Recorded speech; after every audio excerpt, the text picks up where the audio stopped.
Here's what would happen if all the world's ice melted. Sea levels would rise an astonishing 65 meters.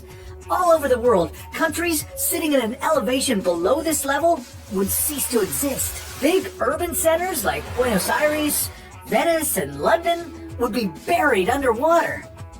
The world would also lose 90% of its fresh water. Yeah, the melting ice water would mix with the ocean and dramatically disrupt the salt levels. Many aquatic animals that have evolved to live in salt water would go extinct.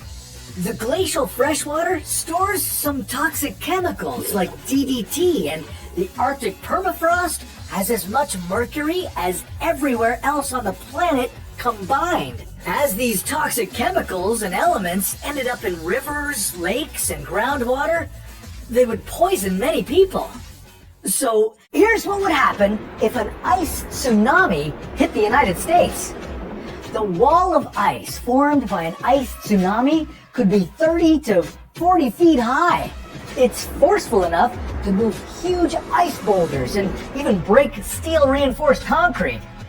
Fortunately, unless you lived somewhere on the coast of New York State, like Montauk, East Hampton, or Long Beach, the risk of being impacted by an ice tsunami would be low. If you lived near Lake Erie, you might actually remember an ice tsunami. In 2019, this weather event occurred with winds up to 113 kilometers per hour.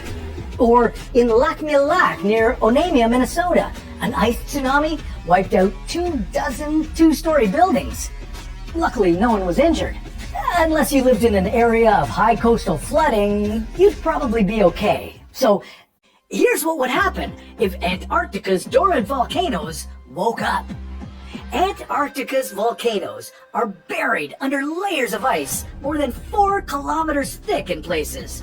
If one was to erupt, the heat released would melt massive caverns in the ice, creating substantial amounts of meltwater. From there, the domino effect would kick in.